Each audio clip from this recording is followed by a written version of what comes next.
একজন পরেশগার মানুষ। তিনি এক নদীর কিনারায় বসবাস করত। যুবক বয়সে দিনমজুরি করে সংসার চালাতেন। কখনো হারাম জিনিস কোনো ভক্ষণ করতেন না।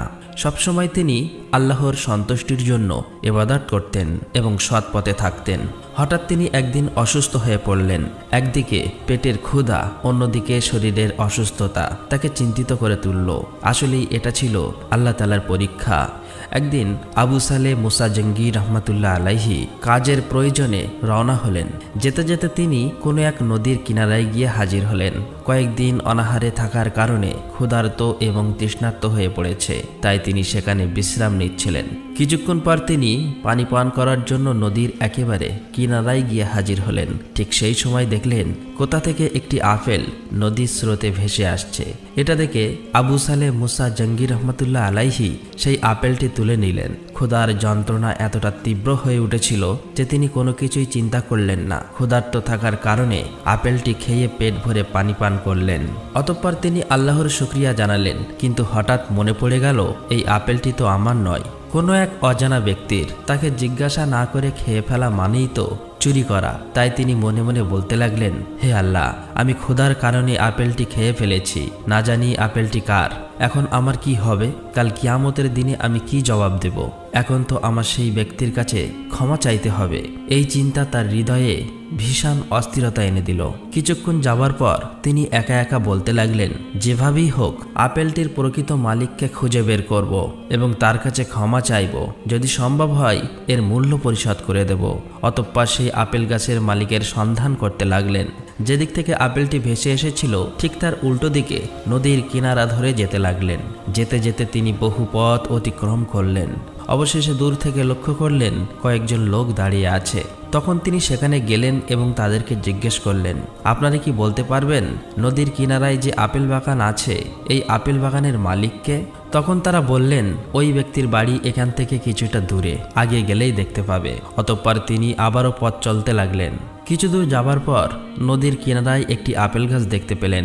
এটা দেখে আবু সালেহ মুসা জঙ্গি রহমাতুল্লাহ আলাইহি সেখানে উপস্থিত হলেন। তিনি দেখলেন একজন ব্যক্তি বসে আছে। আবু সালেহ মুসা জঙ্গি রহমাতুল্লাহ আলাইহি তাকে সালাম দিয়ে বললেন, আচ্ছা, এই গাছটি কি আপনার? লোকটি বলল, না, এই গাছের মালিক আমি নই। ওই যে দূরে বাড়ি দেখা যাচ্ছে ওখানেই এই গাছের মালিক থাকে।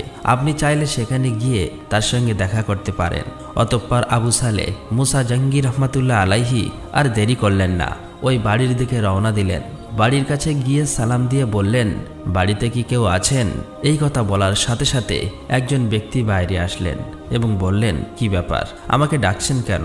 আর আপনাকে তো ঠিক চিনতে পারলাম না। তখন মুসা জঙ্গি রহমাতুল্লাহ আলাইহি বললেন, আপনি কি এই আপেল গাছের মালিক? লোকটি বলল, জি হ্যাঁ, আমি এই আপেল গাছের মালিক। তখন আবু সালেহ মুসা জঙ্গি রহমাতুল্লাহ আলাইহি অত্যন্ত বিনয়ের সঙ্গে বললেন, আপনি আমাকে ক্ষমা করে দিন। লোকটি বলল, আপনি কি অন্যায় করেছেন? কিসের জন্য ক্ষমা করে দেব? আমি তো কিছুই বুঝতে পারছি না। তখন আবু সালেহ মুসা জঙ্গি রহমাতুল্লাহ আলাইহি বললেন, অনেকদিন অনাহারে থাকার কারণে ক্ষুধার তাড়নায় এই গাছের একটি আপেল খেয়ে ফেলেছি। এই গাছটি যেহেতু আপনার, তাই আপনাকে না বলে আমি আপনার গাছের ফল খেয়ে ফেলেছি, তার জন্য ক্ষমা চাইতে এসেছি। এই কথা শুনে লোকটি তার দিকে গভীর দৃষ্টিতে তাকিয়ে রইলেন। লোকটি মনে মনে বলতে লাগলো, কতটা ন্যায়পরায়ণ হলে একজন মানুষ শুধুমাত্র একটি আপেলের জন্য এত দূর থেকে এসে ক্ষমা চাইতে পারে। জীবনে অনেক মানুষ দেখেছি, কিন্তু এমন সৎ ভদ্র কখনোই দেখিনি। তাকে যেভাবেই হোক আমার কাছেই রাখতে হবে। অতঃপর তিনি বললেন, আমি আপনাকে ক্ষমা করতে পারি, কিন্তু আমার একটি শর্ত আছে। তখন আবু সালেহ মুসা জঙ্গি রহমাতুল্লাহ আলাইহি বললেন, আমি যে কোনো শাস্তি মাথা পেতে নিতে প্রস্তুত, আপনি যা বলবেন আমি তাই করব। তখন ওই গাছের মালিক মৃদু হেসে বললেন, কয়েক বছর আমার এই আপেল বাগানে আপনার গোলামি করতে হবে। যতদিন পর্যন্ত আমি ক্ষমা না করি ততদিন পর্যন্ত আপনাকে এখানেই থাকতে হবে। তখন আবু সালেহ মুসা জঙ্গি রহমাতুল্লাহ আলাইহি বললেন, আমি যেহেতু অন্যায় করেছি, আল্লাহর দরবারে আমাকে জবাব দিতে হবে, তাই ক্ষমা না পাওয়া পর্যন্ত আমি আপনার কথা মেনে নিয়েছি। অতঃপর পরের দিন থেকে আপেল বাগানের কাজে নিযুক্ত হলেন। একের পর এক তিনি কাজ করতে লাগলেন। এভাবেই দীর্ঘদিন কেটে গেল। আপেল গাছের মালিক তার রূপে গুণে মুগ্ধ হয়ে গেলেন। তিনি একাকী বলতে লাগলেন, হে আল্লাহ, না জানি এই ছেলেটি কে, এমন ভদ্র নম্র সৎ মানুষ আমি কখনোই দেখিনি। সামান্য একটা আপেল খাওয়ার জন্য যে এত বছর গোলামি করতে দ্বিধা করল না, তাহলে আল্লাহর কতটুকু ভয় করে। সে শুধু দুনিয়ায় নয়, আখিরাতেরও কথা চিন্তা করে। এই কথা বলার পর তিনি সেখান থেকে চলে গেলেন। এইভাবে বহু বছর অতিক্রম করার পর একদিন আবু সালেহ মুসা জঙ্গি রহমাতুল্লাহ আলাইহি তার কাছে এসে বলল, এখন আপনি আমাকে বিদায় দিন, আমাকে ক্ষমা করে দিন, আমার বাড়ি ফিরে যাওয়ার সময় হয়ে গেছে। তখন ওই আপেল গাছের মালিক বলল, আমি তোমাকে ক্ষমা করতে পারি, কিন্তু আমার আরেকটা শর্ত আছে। যদি এই শর্ত তুমি পূরণ করতে না পারো, তাহলে তোমাকে ক্ষমা করা আমার পক্ষে সম্ভব নয়। তখন আবু সালেহ মুসা জঙ্গি রহমাতুল্লাহ আলাইহি বললেন, আপনার আরেকটি কি শর্ত আছে? তখন ওই লোকটি বলল, আমার একটি যুবতী বিবাহের উপযুক্ত কন্যা রয়েছে, তাকে তোমার বিবাহ করতে হবে, তাহলেই আমি ক্ষমা করতে পারি। তখন আবু সালেহ মুসা জঙ্গি রহমাতুল্লাহ আলাইহি বলল, যদি বিয়ে করার পরে আপনি আমাকে ক্ষমা করেন, তাহলে বিবাহে রাজি আছি। তখন লোকটি বলল, ভালো করে চিন্তা করো, আমার এই মেয়েটি বোবা, কথা বলতে পারে না, এই মেয়েটি অন্ধ, চোখে দেখতে পায় না, এবং সে খোঁড়া, তুমি কি তারপরেও বিবাহ করবে? আবু সালেহ মুসা জঙ্গি রহমাতুল্লাহ আলাইহি বললেন, আপনি যদি এখন আমাকে ক্ষমা না করেন, তাহলে কাল কিয়ামতের দিনে আমি কি জবাব দেব? আপনার প্রস্তাবে আমি রাজি আছি। অতঃপর তাদের বিবাহ সম্পূর্ণ হলো। সর্বপ্রথম আবু সালেহ মুসা জঙ্গি রহমাতুল্লাহ আলাইহি ঘরে প্রবেশ করলেন। যেমনি সালাম দিলেন, তখন অপর দিক থেকে সালামের উত্তর এলো। এমন আওয়াজ শুনে আবু সালেহ মুসা জঙ্গি রহমাতুল্লাহ আলাইহি চমকে উঠলেন। তিনি ভাবলেন, এই মেয়ে তো কথা বলতে পারে না, তাহলে সালামের উত্তর দিল কিভাবে? তখন ঘর থেকে বেরিয়ে শ্বশুরের কাছে এসে বললেন, আপনি তো বলেছিলেন আপনার কন্যা কথা বলতে পারে না, বোবা, তাহলে সে সালামের উত্তর দিল কিভাবে? আপনি আমার সাথে কথার খেলাপ করেছেন। তখন তিনি বললেন, হ্যাঁ, আমি বলেছি আমার মেয়ে বোবা। এর কারণ হলো, জীবনে ছোট থেকে এখনো পর্যন্ত কোনো পুরুষের সাথে কথা বলেনি, তাই সে বোবা। জীবনে কখনো কোনো পরপুরুষকে দেখেনি, তাই সে অন্ধ। জীবনে সে কখনোই ঘর থেকে বার হয়নি, তাই সে খোঁড়া। ছোট থেকে সে ঘরের মধ্যেই থাকে এবং আল্লাহর ইবাদতে মগ্ন থাকে। আমি আল্লাহর কাছে দোয়া করছি, তোমরা সুখে শান্তিতে সংসার করো। এই কথা শোনার পর আবু সালেহ মুসা জঙ্গি রহমাতুল্লাহ আলাইহি আর কিছু বললেন না। অবশেষে ঘরের মধ্যে প্রবেশ করলেন এবং দেখলেন এক অপূর্ব সুন্দরী আল্লাহওয়ালা সতী সাবিত্রী রমণী বসে আছে। অতঃপর তিনি বললেন, হে আল্লাহ, আপনি আমাকে দুনিয়ায় শ্রেষ্ঠ সম্পদ, একজন পরেশগার নেককার স্ত্রী দান করেছেন। অতঃপর তারা সুখে শান্তিতে বসবাস করতে লাগলো। এভাবে কয়েক বছর অতিবাহিত হয়ে গেল। অবশেষে আল্লাহর অশেষ রহমতে আবু সালেহ মুসা জঙ্গি রহমাতুল্লাহ আলাইহির স্ত্রী অর্থাৎ উম্মে খায়ের ফাতেমা গর্ভবতী হলেন। একদিন রাতে আব্দুল কাদের জিলানী রহমাতুল্লাহ আলাইহের আম্মাজান উম্মে খায়ের ফাতেমা নিজ গৃহে শায়িত ছিলেন। গভীর রজনীতে তিনি স্বপ্ন দেখলেন, হজরত আদম আলাইহিসসালামের স্ত্রী হজরত হাওয়া আলাইহিসসালাম তার কাছে উপস্থিত হয়ে বললেন, হে ফাতেমা, তুমি এই ভুবনের এক ভাগ্যবতী নারী। তোমার গর্ভে যে সন্তান আছে সে হবে আউলিয়া কুল্লের শ্রেষ্ঠ গৌসুল আজম আব্দুল কাদের জিলানী। অতএব তুমি খুব সাবধানে জীবন কাটাতে চেষ্টা করবে। এই কথা বলে সেখান থেকে অদৃশ্য হয়ে গেল। সাথে সাথে উম্মে খায়ের ফাতেমার ঘুম ভেঙে গেল। তখন তিনি আল্লাহর দরবারে শুকরিয়া আদায় করলেন। এভাবেই সময় কাটতে লাগলো। অতঃপর 470 হিজরির পহেলা রমজান ইরানের জিলান প্রদেশের নহিব গ্রামে গৌসুল আজম আব্দুল কাদের জিলানী রহমাতুল্লাহ আলাইহি জন্মগ্রহণ করলেন। গৌসুল আজম আব্দুল কাদের জিলানী রহমাতুল্লাহ আলাইহি তখন মায়ের কোলে। রমজান শুরু হবে, তাই রমজানের চাঁদ দেখার জন্য কতগুলো লোক এক জায়গায় হাজির হলো, কিন্তু আবহাওয়া খারাপ থাকার কারণে রমজানের চাঁদ কেউই দেখতে পেল না। একে অপরের মধ্যে বিতর্ক শুরু হলো। কয়েকজন লোক বলতে লাগলো, রমজানের চাঁদ যেহেতু দেখা যায়নি, তাই কাল থেকেই রমজান শুরু হবে। অপরদিকে থাকা কয়েকজন লোক বলল, প্রিয় ভাইয়েরা, আপনারা ভুল বুঝছেন, রমজান আজ থেকে শুরু হয়ে গেছে। এভাবে একে অপরের মধ্যে তর্ক বিতর্ক শুরু হয়ে গেছে। আসলে সত্য কোনটা এটা কেউ বুঝতে পারলেন না। এদিকে গৌসুল আজম আব্দুল কাদের জিলানী রহমাতুল্লাহ আলাইহির আম্মাজান ভালোভাবে লক্ষ্য করে দেখলেন যে তার ছোট্ট শিশু ফজরের আজান থেকে মাগরিব পর্যন্ত একবারের জন্য দুগ্ধপান করেননি। এবং দুগ্ধ দিলেও ছোট শিশু গৌসুল আজম আব্দুল কাদের জিলানী রহমাতুল্লাহ আলাইহি দুধ খেতে চায়নি। তখন তিনি বুঝলেন আসলেই রমজান শুরু হয়ে গেছে। লিখিত আছে এভাবেই আব্দুল কাদের জিলানী প্রথম রমজান থেকে 30 রমজান পর্যন্ত ফজর থেকে মাগরিব পর্যন্ত কখনোই দুগ্ধ পান করতেন না এবং মাগরিবের পরে আবার দুগ্ধ পান করতেন। এভাবেই ধীরে ধীরে গৌসুল আজম আব্দুল কাদের জিলানী বড় হতে লাগলেন। তখন গৌসুল আজম আব্দুল কাদের জিলানী রহমাতুল্লাহ আলাইহি 4 বছর বয়সে উপনীত হলেন। তখন কোরআন শিক্ষার জন্য তার নানাজান একটি হুজুরের কাছে নিয়ে গেল। প্রথম দিন হুজুর তাকে পড়াতে শুরু করলেন। হুজুর গৌসুল আজম আব্দুল কাদের জিলানী বিসমিল্লাহির রহমানির রহিম পড়ার পর 18 পারা কোরআন মুখস্থ বলে দিলেন। এটা দেখে সেই হুজুর একেবারেই হতভম্ব হয়ে গেলেন। তিনি চমকে গেলেন, একা একা বলতে লাগলেন, এত ছোট বয়সে যাকে প্রথম পড়ানোর জন্য আনা হলো, পড়ানোর আগেই সে 18 পারা কোরআন কিভাবে মুখস্থ বলতে পারে? তখন হুজুর এক দৃষ্টিতে গৌসুল আজম আব্দুল কাদের জিলানীর দিকে তাকিয়ে রইলেন এবং বললেন, বাবা তোমার নাম কি? তিনি বললেন, আমার নাম আব্দুল কাদের জিলানী। তখন হুজুর বললেন, তোমার ছুটি হয়ে গেছে, তুমি বাড়ি ফিরে যাও। অতঃপর গৌসুল আজম আব্দুল কাদের জিলানী বাড়ির দিকে রওনা হলেন। বাড়িতে প্রবেশ করতেই আব্দুল কাদের জিলানীর নানাজান বললেন, কি ব্যাপার, তোমাকে তো হুজুরের কাছে কোরআন শেখার জন্য দিয়ে এসেছিলাম, এত তাড়াতাড়ি বাড়ি ফিরে এসেছো কেন? তখন গৌসুল আজম আব্দুল কাদের জিলানী বললেন, হুজুর আমাকে ছুটি দিয়েছে আর বলছে যাও, তোমার আর পড়তে হবে না। এই কথা শোনা মাত্রই আব্দুল কাদের জিলানীর নানাজান একটি লাঠি নিয়ে তাড়া করতে লাগলেন। দৌড়ে যেতে যেতে কিছু পথ যাওয়ার পর রাস্তার ধারে একটি কবরস্থান দেখতে পেল। আর তখনই গৌসুল আজম আব্দুল কাদের জিলানী রহমাতুল্লাহ আলাইহি কবরবাসীকে উদ্দেশ্য করে বলল, হে কবরের মুর্দারা, তোমরা দেখো আমার নানাজান আমাকে তাড়া করছে, তোমরা সবাই পালাও। এই কথা বলার সাথে সাথেই কবর থেকে অনেক মুর্দা উঠে এসে আব্দুল কাদের জিলানীর সামনে দাঁড়িয়ে গেল। এটা দেখে আব্দুল কাদের জিলানীর নানাজান বিস্ময়ে হতবাক হয়ে গেলেন। তিনি বুঝতে পারলেন আসলে তিনি কোনো সাধারণ ছেলে নয়, আল্লাহর রহমত তার উপরে আছে। সে বড় হয়ে বিশাল এক আল্লাহওয়ালা ব্যক্তিতে পরিণত হবে। এভাবে গৌসুল আজম আব্দুল কাদের জিলানী রহমাতুল্লাহ আলাইহি ধীরে ধীরে বড় হতে লাগলেন।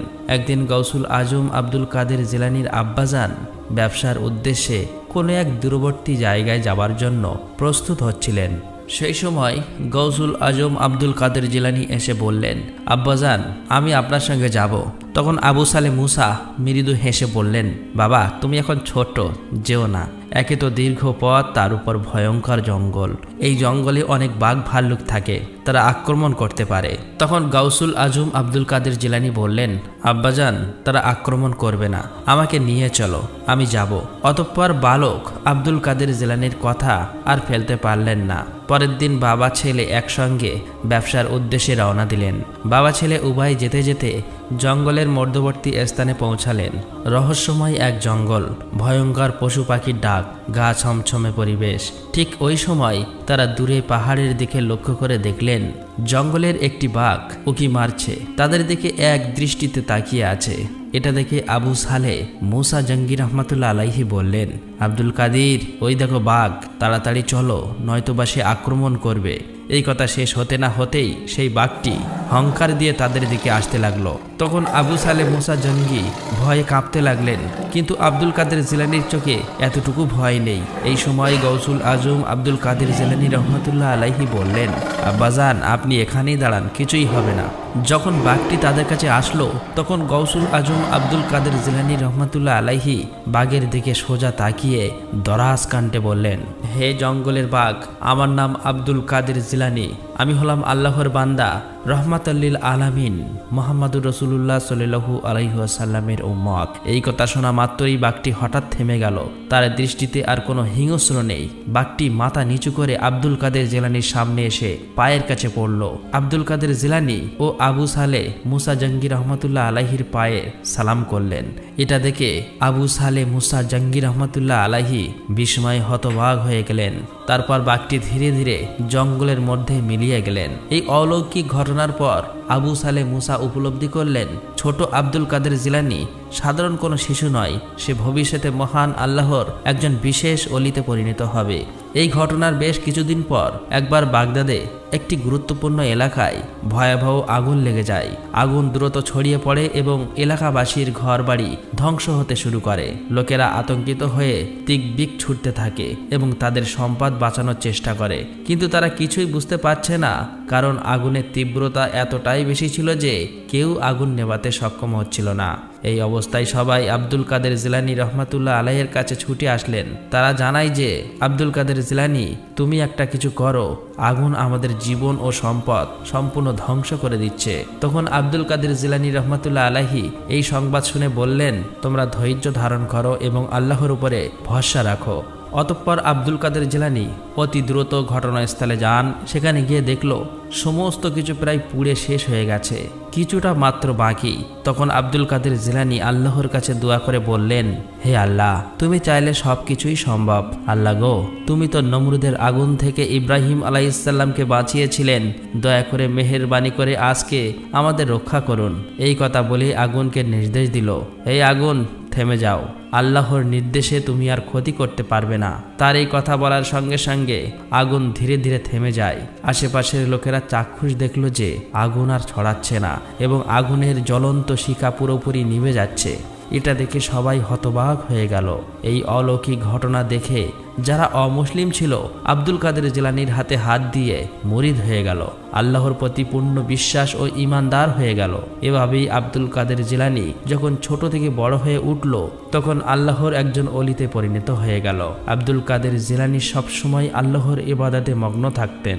একদিন গৌসুল আজম আব্দুল কাদের জিলানী গভীর জঙ্গলে এক নিস্তব্ধ জায়গায় বসে আল্লাহর ইবাদতে মগ্ন ছিলেন। ঠিক সেই সময় একটি অদ্ভুত ধরনের ভয়ঙ্কর চেহারার মানুষ এসে হাজির হলেন।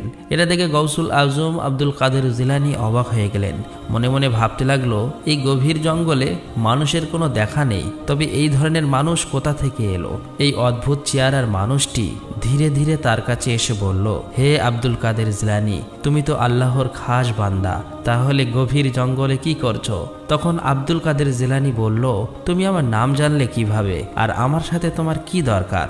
তখন ওই অদ্ভুত ধরনের মানুষটি জোরে জোরে ভয়ঙ্কর হাসি দিয়ে বলতে লাগলো, আমি তোমাকে স্বাগত জানাই। তখন আব্দুল কাদের জিলানী রহমাতুল্লাহ আলাইহি বলল, কিসের জন্য?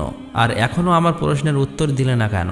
তখন ওই অদ্ভুত ধরনের মানুষটি হাসতে হাসতে একটি জিনের রূপ ধারণ করে বলল, আমি হলাম শয়তান জিন। অনেক মানুষকে ধোঁকা দিয়ে তাদের খারাপ পথে চালিত করেছি, কিন্তু তুমি তাদের তোমার অলৌকিক ক্ষমতার মাধ্যমে আল্লাহর রাস্তায় ফিরিয়ে এনেছো, ঈমান মজবুত করেছো। তখন আব্দুল কাদের জিলানী বলল, হে শয়তান জিন, এটা আমার অলৌকিক ক্ষমতা নয়, আল্লাহর রহমতে তাদেরকে ভালো পথে ফিরিয়ে এনেছি, তুই এখান থেকে চলে যা, আমি এখন আল্লাহর ইবাদত করছি। তখন শয়তান জিন বলল, আজ তোমায় একা পেয়েছি, এবার তোমাকে শেষ করে দেব, এবং সে তার কাছে আসতে লাগলো। তখন আব্দুল কাদের জিলানী আল্লাহর কাছে দোয়া করলো, আর সাথে সাথে কোথা থেকে যেন একটি বিশাল বড় লোহার হাতুড়ি শয়তান জিনের মাথায় পড়ল। সে সহ্য করতে না পেরে সেখান থেকে গায়েব হয়ে গেল। অতঃপর আব্দুল কাদের জিলানী রহমাতুল্লাহ আলাইহি সেই জায়গা ছেড়ে অন্য একটি জায়গায় গিয়ে আল্লাহর ইবাদতে মগ্ন হয়ে গেলেন। এদিকে সেই শয়তান জিন তাদের বাদশার কাছে এসে বলল, আমি আব্দুল কাদের জিলানীর ঈমানের কাছে হেরে গিয়েছি, এখন আব্দুল কাদের জিলানীকে হারাতে হলে তোমাকে যেতে হবে। এ কথা শুনে জিনের রাজা অত্যন্ত রেগে গেলেন এবং সাথে সাথে সেই ভয়ঙ্কর রূপ ধারণ করে গভীর জঙ্গলে আব্দুল কাদের জিলানীর কাছে এসে হাজির হলেন। তখন আব্দুল কাদের জিলানী রহমাতুল্লাহ আলাইহি বললেন, হে শয়তান, এখান থেকে চলে যা, আমি এখন আল্লাহর ইবাদত করছি। কিন্তু এই শয়তান জিন কোনো প্রশ্নের উত্তর না দিয়ে আব্দুল কাদের জিলানীর দিকে আগুনের গোলা ছুঁড়তে শুরু করলো, কিন্তু আব্দুল কাদের জিলানীকে কোনো ক্ষতি করতে পারল না, মাঝপথে ধ্বংস হয়ে গেল।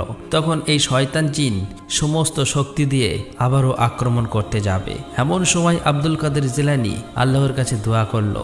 দোয়া করার সাথে সাথেই হঠাৎ একটি মানুষ ঘোড়ার পিঠে একটি তলোয়ার নিয়ে ওই শয়তানের দিকে যেতে লাগলো। এটা দেখে ভয়ে ওই শয়তান জিন আবারও অদৃশ্য হয়ে গেল।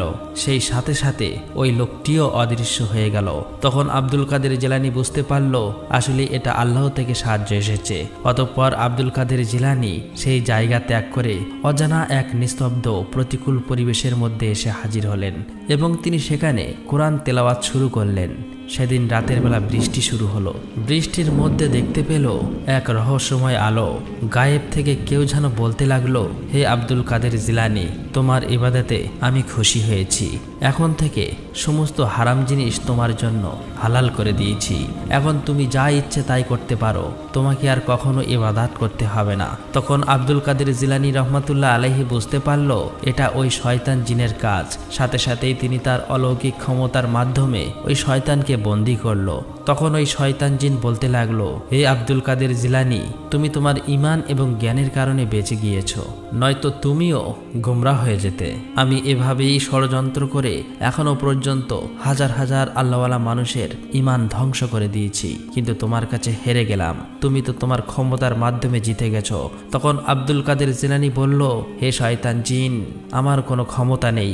আমি তো আল্লাহর রহমতে বেঁচে আছি এবং তোমাদের মতো শয়তানকে ধ্বংস করতে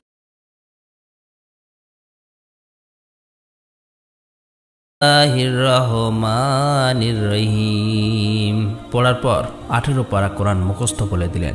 এটা দেখে সেই হুজুর একেবারেই হতভম্ব হয়ে গেলেন। তিনি চমকে গেলেন, একা একা বলতে লাগলেন, এত ছোট বয়সে যাকে প্রথম পড়ানোর জন্য আনা হলো, পড়ানোর আগেই সে 18 পারা কোরআন কিভাবে মুখস্থ বলতে পারে? তখন হুজুর এক দৃষ্টিতে গৌসুল আজম আব্দুল কাদের জিলানীর দিকে তাকিয়ে রইলেন এবং বললেন, বাবা, তোমার নাম কি? তিনি বললেন, আমার নাম আব্দুল কাদের জিলানী। তখন হুজুর বললেন, তোমার ছুটি হয়ে গেছে, তুমি বাড়ি ফিরে যাও।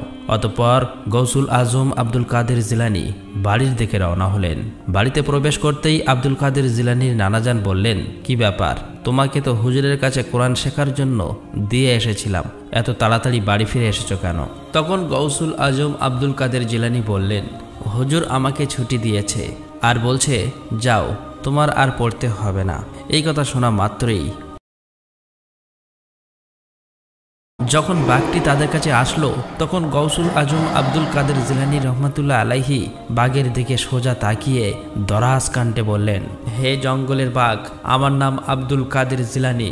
আমি হলাম আল্লাহর বান্দা, রহমাতুল্লিল আলামিন, মুহাম্মাদুর রাসূলুল্লাহ সাল্লাল্লাহু আলাইহি ওয়াসাল্লামের উম্মত। এই কথা শোনা মাত্রই বাঘটি হঠাৎ থেমে গেল। তার দৃষ্টিতে আর কোনো হিংস্র নেই। বাঘটি মাথা নিচু করে আব্দুল কাদের জিলানীর সামনে এসে পায়ের কাছে পড়ল। আব্দুল কাদের জিলানী ও আবু সালে মুসা জঙ্গি রহমাতুল্লাহ আলাইহির পায়ে সালাম করলেন। এটা দেখে আবু সালে মুসা জঙ্গি রহমাতুল্লাহ আলাইহি বিস্ময়ে হতবাক হয়ে গেলেন। তারপর বাঘটি ধীরে ধীরে জঙ্গলের মধ্যে মিলিয়ে গেলেন। এই অলৌকিক ঘটনার পর আবু সালে মুসা উপলব্ধি করলেন, ছোট আব্দুল কাদের জিলানী সাধারণ কোনো শিশু নয়, সে ভবিষ্যতে মহান আল্লাহর একজন বিশেষ ওলিতে পরিণত হবে। এই ঘটনার বেশ কিছুদিন পর একবার বাগদাদে একটি গুরুত্বপূর্ণ এলাকায় ভয়াবহ আগুন লেগে যায়।